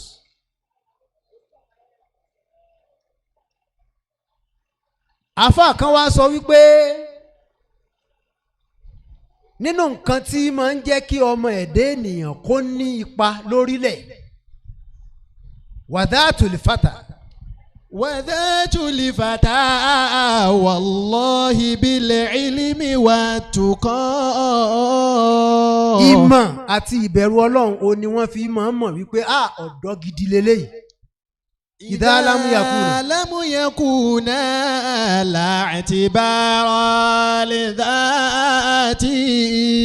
Tí ìjọ kan bá ní àwọn ọ̀dọ́ tí wọ́n pọ̀ tí ò sí ètò ẹ̀kọ́ ń bẹ, ìjọ náà ò lè ní lọ síwájú. Wallahi bil ilmi wattaqā. Bí ìjọ kan bá ní àwọn ọ̀dọ́ bẹ́ẹ̀ ṣe jókòó yìí tí ó bá sípayọ̀ Ọlọ́run bá ń bẹ, ìjọ náà ò lè ní lọ síwájú. إذا لم يكونا إذا لم يكونا لا اعتبار لذاتي. àṣẹ bí ọba ti símọ̀ nínú gbèsè ayé ẹ̀dá àti ìbẹ̀rù Ọlọ́run ẹ pa ọ̀dọ́ náà tì sẹ́gbẹ̀ẹ́ kan irú àwọn ọ̀dọ́ bẹ́ẹ̀ ibo lẹ́ ti bá wọn ẹ bá wọn nígboro irú àwọn ọ̀dọ́ bẹ́ẹ̀ tó bá kọ́ṣẹ́ mẹkáníìkì yóò gbé kalẹ̀ yóò mọ gọ̀kadà irú àwọn ọ̀dọ́ bẹ́ẹ̀ tó bá jáde NCE yóò gbé sátífíkẹ́ẹ̀tì ẹ̀ kalẹ̀ yóò mọ gọ̀kadà ní pọ̀kadà ò kì í ṣiṣẹ́ ṣùgbọ́n à ń bọ̀ ń bẹ̀. ìtí mo wá fẹ́ fàyọ ó ní pé gbogbo wa la wá kẹ́kọ̀ọ́ mùsùlùmí tó jẹ́ bricklayer ó wà nù wa mùsùlùmí tó jẹ́ painter ó wà nù wa mùsùlùmí tó jẹ́ medical practitioner lawyer kò wá sí ibi téèyàn wà láyé tí ò sí mùsùlùmí ń bẹ ata tó fi wá dórí àwọn tí ń tajà àwa láti ẹ̀ pọ̀ jù ń bẹ béèyàn bá dé gbági béèyàn bá dé ọjà Abódìjà àwọn ìyá wa lọ́pọ̀ jù ń bẹ béèyàn bá tún dé Sọ̀pákó àwọn bàbá wa lọ́pọ̀ jù ń bẹ abimọ̀parọ́ ni ṣùgbọ́n síbẹ̀síbẹ̀ náà bá a ṣe ní pé akéré tó nípa ọ̀nà tìwé a sì mọ bá medical practitioners tó jẹ́ mùsùlùmí a mọ bá legal practitioners tó jẹ́ mùsùlùmí a mọ bá engineers tó jẹ́ mùsùlùmí àmọ́ ńgbà tọ́lọ́ máa wá gbé bí ti ṣe dé Ọlọ́run wá ní pé tílíkàlẹ̀ àyàmù nùdàwìlùhà. wà tílíkàlẹ̀ àyàmù nùdàwìlùhà bẹ́ẹ̀nà nọ́ọ̀sì. àwọn àkókò tẹ́ ẹ mọ̀ fi gbé ayé èmi Ọlọ́run ọmọ yí padà ìmọ̀ gbé ìgbà kan dé ìmọ̀ mú ìgbà kan lọ. Ọlọ́run wá ní òun ọmọ dán wa wò kò yẹ kó bá mùsùlùmí lójijì nígbà tádànwó Ọlọ́run bá dé. walanabluwannakum bishay'in minal khawfi wal ju'i. ẹ wá wo ohun tí Ọlọ́run ọba wa gbé jáde sáyé wẹ́dà àwọn kan ni wọ́n rọ́ ni o wẹ́dà kì í ṣàwọn èèyàn kan ni wọ́n rọ́ ni o àmọ́ gbogbo ọ̀nà tó bá rí kó gbà wáyé síbẹ̀síbẹ̀ àtọ̀dọ̀ Ọlọ́run náà ló ti wá ẹ wá wo COVID-19 nígbà tí ó jàlù ayé lójijì. walanabluwannakum bishay'in. ẹ wá wo tọ́lọ̀ sọ Ọlọ́run ní pé bishay'in pẹ̀lú nǹkan kan ó wá bẹ̀rẹ̀ sí ní mú àwọn nǹkan yẹn wá. minal khawfi wal ju'i. wípé òun ọmọ dẹ́rù báyìí ọkọ wa gbẹ̀yàwó gbọ́mọ. everybody wá jọ ń bomú fúnra wọn. secretary àti chairman ó wá di pé ẹ fúnra yín ní mítà distance ìyàwó ọmọ wa sọ fún baálé rẹ̀ tó bá ti fẹ́ wọlé pé dádì ẹ fọwọ́ nù kẹ́ tó wọlé o ẹ lo hand sanitizer o ẹ̀rù wa ń ba gbogbo ẹ̀dẹ́ ènìyàn ń gbọ́ Ọlọ́run bá wá dé àdánwò sáyé. minal khawfi wàlíkíní wal ju'i. Ọlọ́run wa tún ní pé tẹ o COVID-19 yóò tó wá mú ebi dání ó wá di pé àwọn èèyàn wá ń wá kíni wọ́n wá palliative ẹlòmíì tí ó prepare lẹ̀ ẹlòmíì gan tó prepare lẹ̀ nígbà wọn ní lockdown dé ta ló lè lọ bí iṣẹ́ oníṣẹ́ oṣù ti mọ̀ wípé òun ò kúkú gba sálárì àmẹ́ni tó ní ṣọ́ọ̀bù sọ́jà àgbẹni tí ò lè lọ ṣọ́ọ̀bù ẹ̀ kí ló fẹ́ tà kí ló fẹ́ jẹ nínú ilé wa naqsin minal amwali wal anfusi. àkáàtì everybody wá bẹ̀rẹ̀ sí ní ṣe kí ni ó bẹ̀rẹ̀ sí ní worried nígbà tí aláàtì òró mọ́ kí wàá lọ padà mọ́ ń ro aláàmù wa ń ro àwa di COVID-19 Ọlọ́run wá gbé yẹn yọ ṣùgbọ́n bó ṣe wọ́lọ́ ní ṣe máa ń ṣọlá tó ṣe yí pé àkókò kan ń bẹ tí àkókò yẹn bá ti dé àwọn èèyàn kan ó fi àkókò náà sọ̀rọ̀ báwo kò kan bá ti dé yóò sì kó àwọn èèyàn kan lẹ̀ COVID-19 wá wọlé ọ̀pọ̀lọpọ̀ àwọn èèyàn wá bá lọ ṣé ẹ mọ̀ pé ni mo sọ pé adúpẹ́ fọlọ́run tó jẹ́ kẹ́mi tí wọ́n mọ̀ wá. Alhamdulillah. àwọn èèyàn kan wá ń bẹ wọn ò bá lọ àwọn èèyàn kan ń bẹ wọn dákú rẹ̀tẹ̀ business wọn paralyze nígbà tí business paralyze tán àwọn náà tó paralyze nígbà tó padà di stroke mọ́ wọn lọ́wọ́ àwọn èèyàn kan wá bẹ̀rẹ̀ sí ní di millionaires lákòókò náà bóyá wọ́n prepare alẹ̀ ni àbí wọn ò prepare alẹ̀ ó ṣàjà sí àánú ọlọ́run fún ọlọ́run mọ́ ṣàjẹ́ ara àánú ẹgbà. Amina. tí mùsùlùmí bá wà ń bẹ láyé tó pèrè ẹ̀ ní mùsùlùmí tó sì pèrè ẹ̀ lọ́dọ̀ọ́ tọ́wọ́ gbà nǹkan kankan mú tá à ń pè ní ìmọ̀ àti ìbẹ̀rù ọlọ́run a máa wá prepare fún uncertainty nítorí pé mùsùlùmí máa ń ronú pé tọ́ba tásìkò ìtọ́ba tán ọ̀nà wo ló ń fẹ́ gbà ibi tí màá ti wá bẹ̀rẹ̀ rí ìjọ Nasfat ẹniṣẹ́ ṣe tọ́pọ̀ àwa máa ń wò wípé university education is meant for all no àwọn òyìnbó tí wọ́n dá university education lẹ̀ wọ́n mọ̀ pé it's not meant for all and that is the reason why nílùú òyìnbó high school wọn the way tí wọ́n ṣe standardize ẹ̀ wọn kì í gba owó lọ́wọ́ student ó kàwé láti primary títí wọ secondary tó bá wá fẹ́ wọ university ó mì kó fẹ́ ní skill ó wá lè gba loan tó bá jọ mọ nílùú tó bá mọ̀wé wọ́n lè fún ẹ ní scholarship tó bá mọ̀wé tó fẹ́ lọ fúnra ẹ̀ táwọn òbí ẹ bá lówó lọ wọ́n á rìn vocational education ó ṣe pàtàkì nígbà tẹ́mi dé Amẹ́ríkà mo rí àwọn ọmọ Yorùbá ìgbà yẹn mo ṣẹ̀ṣẹ̀ wá mọ̀ wípé àṣẹ irun tí wọ́n máa ń dì nílé tí ọjọ́ wá lójú ọjàwó ẹ má bínú pé mo lo language yẹn ó ṣe kí ni. ọjàwó bàbá. téèyàn bá wá wà nírú ìjọ yìí tá a wá ní ẹnìkan ṣoṣo gbáko tí ó jẹ́ wípé tọ̀ ẹni yìí ni ó máa kọ́ àwọn èèyàn bí wọ́n ṣe ń ṣe kí ni bí wọ́n ṣe ń ṣe irun ní kéèyàn ọmọ kàwé ṣùgbọ́n ń tọ́ dá wàhálà alẹ̀ ni pé mùsùlùmí lọ́yẹ kó ń lówó lọ́wọ́ jù ẹ pé dì í mùsùlùmí ní bẹ́ńdì òwò nítorí pé wọ́n ní iṣẹ́ níṣẹ́ ọmọ aláṣẹ jẹ òwò lọ́mọ aláṣẹ là ẹni tí bá ń ṣiṣẹ́ ìjọba ẹni tí iṣẹ́ ọ̀ṣẹ́ kú ni a máa wá retí pé wọ́n ti san sálárì wọ́n mọ̀ ti san sálárì wọ́n mọ̀ ti san sálárì ṣùgbọ́n torí pé kinní kan tí àwọn olóyìnbó ń pè ní packaging kò sí fún àwọn èèyàn ló fi dàbí ẹni pé business téèyàn gbé dání yẹn ayé ń fojú wo bí ẹni pé it's a common business. nígbà táwa wà ní kékeré bàbá wa kábíyèsí ẹ má bínú ẹ wà wọn bí tá a ti máa ń lọ ń jẹ àmàlà ní búkà táwọn èèyàn ó tún sinwọ́ sẹ́gbẹ̀ẹ́ ẹ̀yin ẹ lọ wo àwọn itri nísìn bẹ́ẹ̀ fẹ́ jẹ ègbò ní itri míì ẹ rí jẹ bẹ́ẹ̀ fẹ́ jẹ àsáró ní itri míì ẹ rí jẹ bẹ́ẹ̀ fẹ́ jẹ èkuru ní itri míì ẹ rí jẹ ṣùgbọ́n kí ló fà á tó fi yàtọ̀ packaging ni vocational skill ní environment tó bá fẹ́ rọ́wọ́ mú tó fẹ́ mọ̀ wípé tọ̀ àwọn fẹ́ lé òsì jìnnà kúrò láàrin àwọn wọ́n á organize ẹ̀ ṣé ńgbà tí Nasfat dá Fountain University sílẹ̀ tọmọ Nasfat member olórówó Nasfat san Fountain san tí wọ́n wá sí university tó yẹ pé 30,000 naira ni ó san tó jẹ́ pé owó àwọn bàbá rẹ̀ ni wọ́n fi ṣe. owó tẹ̀yìn ń dá ní Sunday òun náà ni wọ́n fi kọ́ Fountain ṣùgbọ́n ọmọ ẹni tó wá jẹ́ Nasfat member kò lè lọ Fountain University. àwa wò wípé tọ̀ tó bá yẹ pé Fountain University bá ń bẹ́ ń bẹ̀ then kí Nasfat ó ní because gbogbo ẹgbẹ́ olùkọ́ kọ́mọ wọn jẹ́ engineer kọ́mọ wọn jẹ́ lawyer kọ́mọ wọn jẹ́ accountant ọmọ Ọlọ́run má jẹ́ abóńsẹ́ ṣiṣẹ́.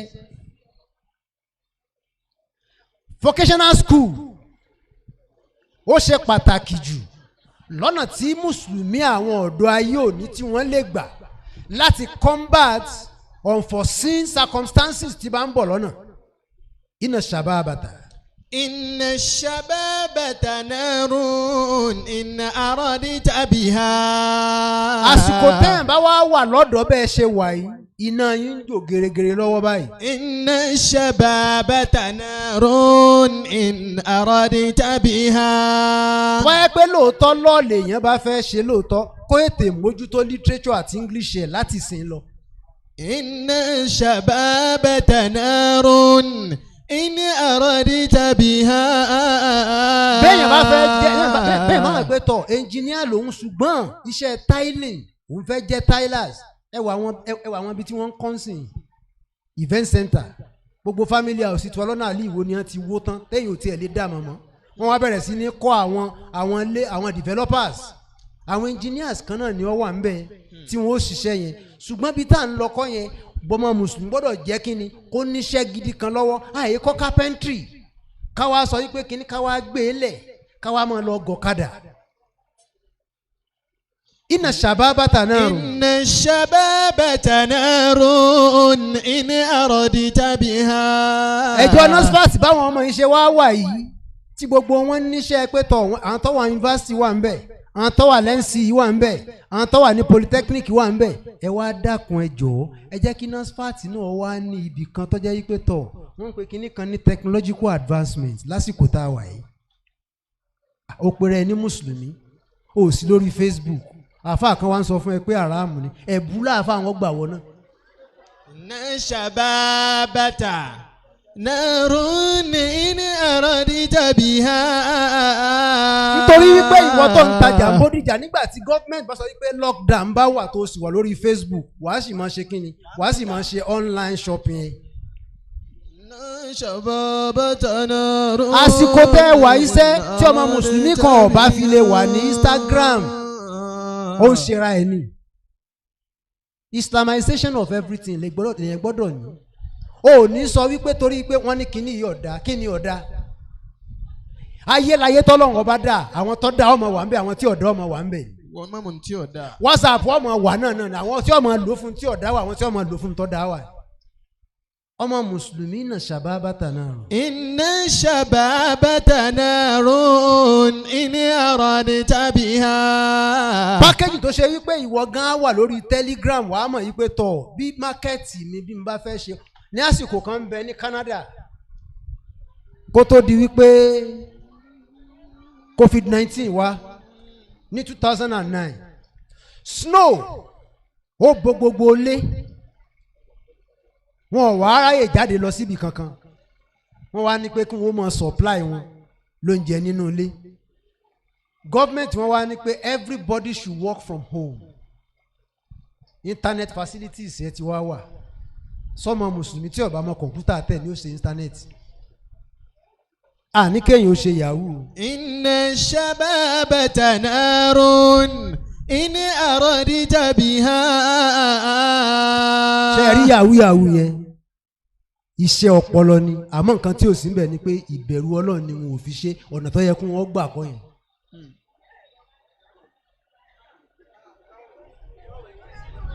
Ṣé ẹ rí tí mò ń try láti sọ ẹ jẹ́ ká wò ó wọ́n á ní yahoo lẹ́nìkan ó fi ń jalè ni ó ń wọ́ owó olówó ni ó ń wọ́ke àmọ́ n tó lò kọ̀ǹpútà ló lò ọ̀pọ̀lọpọ̀ gan-an ló lò èmi bí mo ṣe wà mo máa ń ṣáṣẹ́ bẹ́ẹ̀ ṣe ń wò mí. Ẹ wá jẹ́ ń sọṣẹ́ tèmi ń ṣá nítorí kó lè bá àyè wa.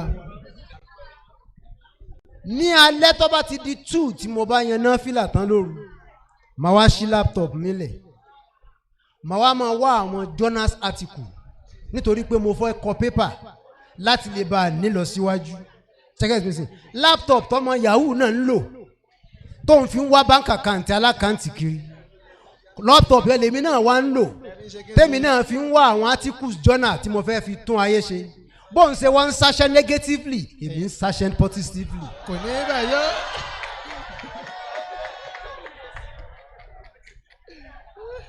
Anakumula báwo. Nítorí pé kí ni tẹ́ ẹ bá wà lákòókò ọ̀dọ́ tán wá ní wípé èèyàn wá ti wà ní yunifásitì ìyá ẹ̀ wá ní pé torí pé òun ọ̀fẹ́ kọjọ́ ọmọ burúkú ọ wá gbé fóònù taná sọ́bẹ̀ lé lọ́wọ́ ó ń díràgẹ̀ báàkì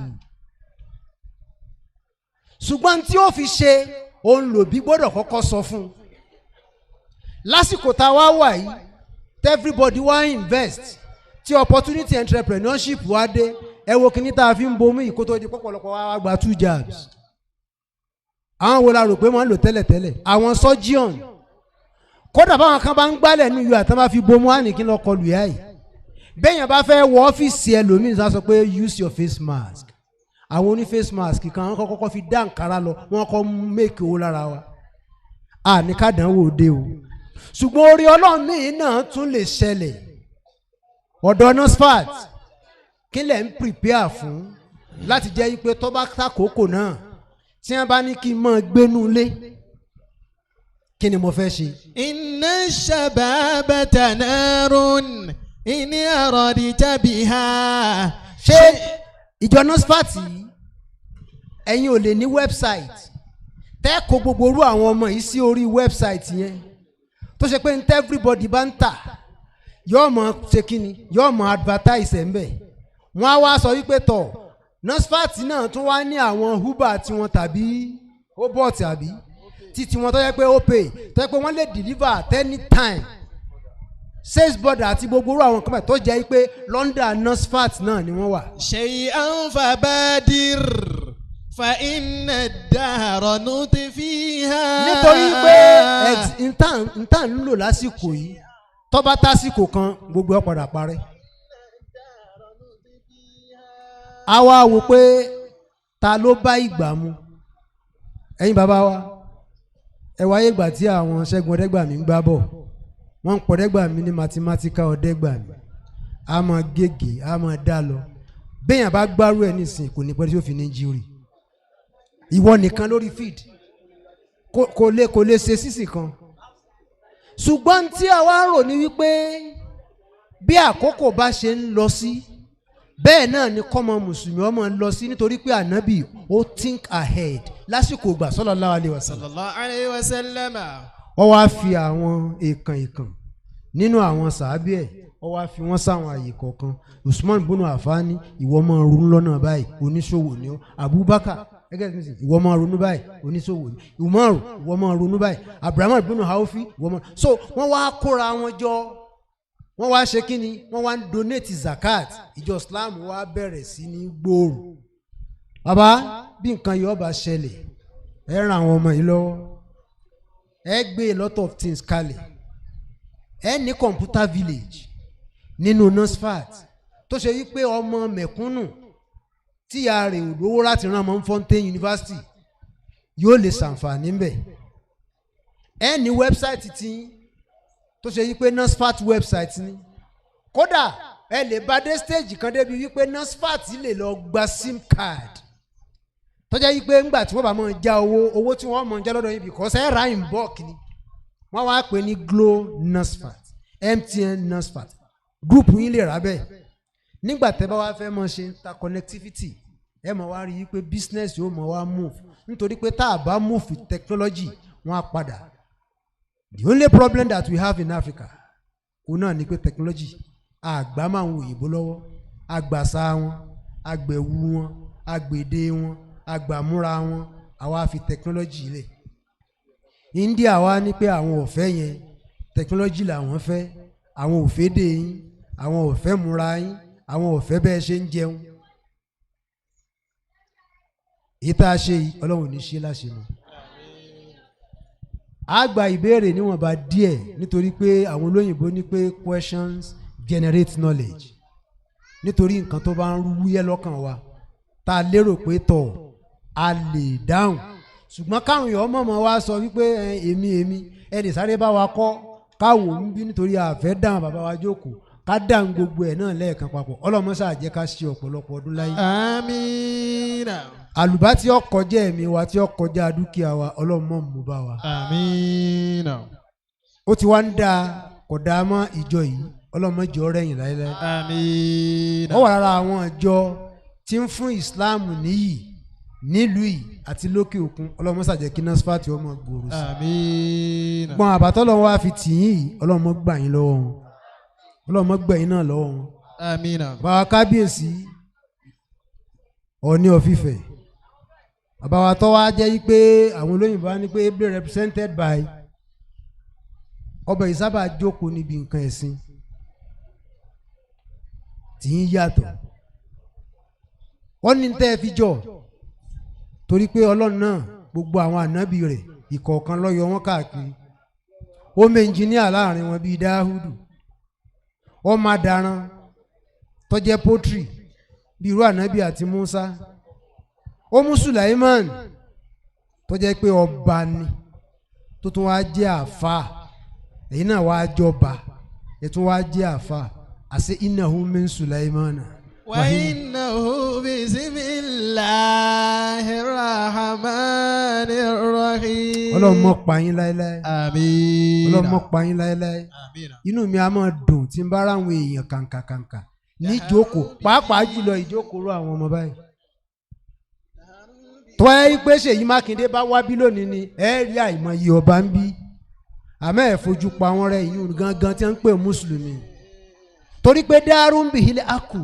Dàrú bihi l-haqqu maridudun liqa'ilihi. àsìkò tá a wà yìí àwọn èèyàn fẹ́ gbọ́rọ̀ lẹ́nu ẹni tí bá ń ṣe wáàsí mọ́ nítorí pé kí ló fà á wàlíbágì wà zulu. Wàlíbágì wà zulimu fihi ghayru maridudin. conspiracy theory political propaganda àwọn nǹkan tó kù tẹ́ ẹ mọ̀ gbọ́ nìyẹn. zulimu fihi ghayru maridudin. subhana rabbika rabbil izzati amma yasifun wasalaamu ala al-mursalin walhamdulillahi rabbil alamin amin.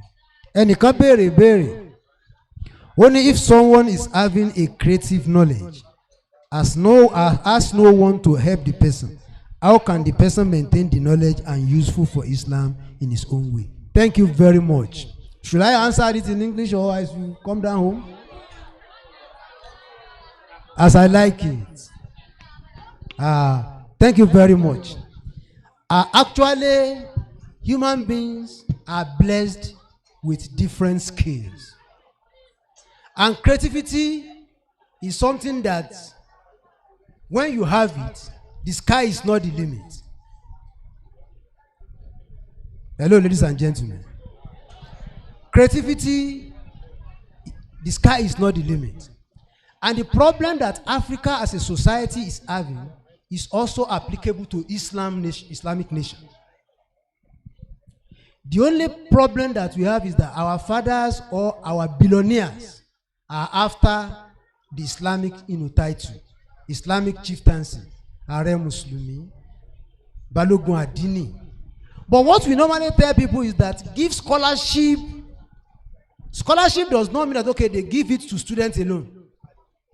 But someone that has, creativity, that this particular person, is doing something like this, then if we can put, enough money into it, then this person will also develop himself or herself.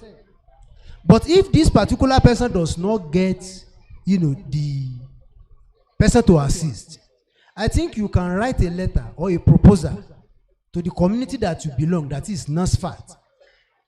Provided that they are going to believe in what you are doing, and that is the problem that we are having. If it is in another religion, especially in Christendom, the first thing they will do is that they will send somebody or the person in charge to either someone who knows better in that aspect, or they may even send him outside the country. And if the Western world realize that you have this kind of creativity, they will steal it and you won't come back to Nigeria again, because they will give you all what you need. So it is better, the way they can do it now is this. If someone has creativity, there are two things. You have to give in, and at the same time you have to give out. You must, first and foremost, write a letter to Nasfat. Then when you now write to Nasfat and Nasfat assists you, you must also, benefit Nasfat. And that is the reason why when you are taking Commonwealth scholarship, they will ask you that, okay, if you go to abroad to acquire skill, whether you like it or not, you must come back home to Nigeria, at least work for 3 years. So Nasfat should know that, okay, if they are giving scholarship, to students, those students should also be committed that, okay, this is where, you belong to, or this is where, you came up from. So when you have that, don't let it be killed within yourself. Try as much as possible to do what we call showcasing. Showcase yourself that you have this skill and you want it to, materialize. And it cannot be materialized without being, well funded. So I think the chairman has heard what I'm saying. Our royal father is also here. I know that, okay, directly or indirectly, he's also a member of Nasfat. And eminent personalities who are also here can also do the same thing. Please, when you have, and don't feel shy that you have a skill. For example, someone said that, okay, Ouma Dodo, what do they call Dodo Kiri? You know what they call Dodo Kiri? Now there is packaging for new dodokiri. Now if you go to ShopRite, you will see it, but not the kind of dodokiri where it's the same dodokiri when you are going to Ikire, Ife, Gangan. Then when you see it, you just say, okay, the madams, because people will buy it, 3 for 500 naira.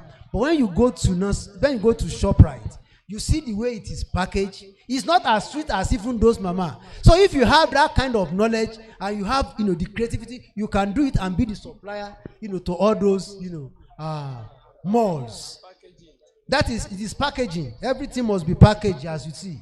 You can see me, I'm a fat, so I package myself. So whether you like it or not, you must pack. You have family package himself. That's why they've been sachet. Any other question? Any other question? When they have one question.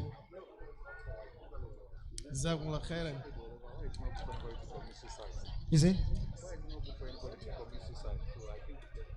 The question is, why is it not good for anybody to commit suicide? It's not good at all. It's un-Islamic. And even the person will face the wrath of Allah. Because that person does not believe in Allah subhanahu wa ta'ala. And he doesn't have faith. He doesn't have faith. And, excuse me. These are the things that, these are the things that we do, tell our societies. I mean, different societies. Whether we like it or not, we must. It's not that, okay, you are meeting for today. You must act like, a family. That you must ask after one another. If I belong to your society and I'm also, upholding a particular post, I will know that Brother Abdulaziz is a mechanical engineering student in University of Ilorin. Sister Mujida is a nursing student in University of Ibadan. Brother Abrazak is in Bodi, Georgia, selling beans. I will know. So now, we now ask after one another. So if you don't see, and that is what the Holy Prophet did when he was alive. The Holy Prophet will, keep going and meet his people. If he doesn't see them, and that is even the reason of why we have Salatul Jama'ah, Salatul Jumu'ah, that we don't see someone today, what has happened. So a good Muslim should not commit suicide. And even it's not a Muslim, anybody that commits suicide. Subhanahu rabbika rabbil izzati.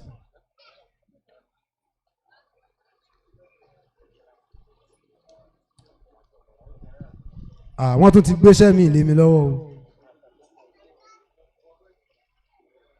Sallu ala nabiyil karim. Sallallahu alayhi wa sallam. Ẹ rí i pé nígbà tá Ànábì wà láyé,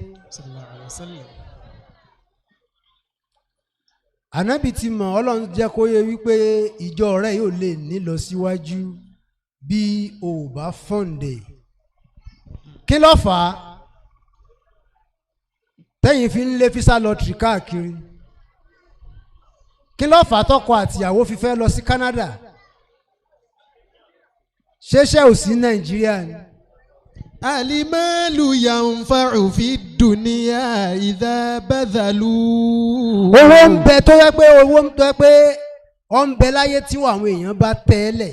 Ṣé rí ìjọ kankan ò lè ní lọ síwájú bí wọn ò bá náwó sínú ìjọ náà. Lidinina wa li ahli thumma lirrahimi. Ìjọ ò lè ní lọ síwájú bí ìjọ Islam. Ẹ̀sìn ò lè ní lọ síwájú bẹ́ẹ̀ èyàn ò lè gbádùn ilé ayé ẹ̀. Ìjọ Nasfat wà báyìí. Wọ́n wá gbẹ́sẹ̀ lé wa lọ́wọ́. Wípé nígbà tọ́lọ́run bá dá ànábì wa Muhammad bí òjíṣẹ́. Wọ́n wá fi Abubakar àti Abdulrahman bunu Aufi ó fi wọ́n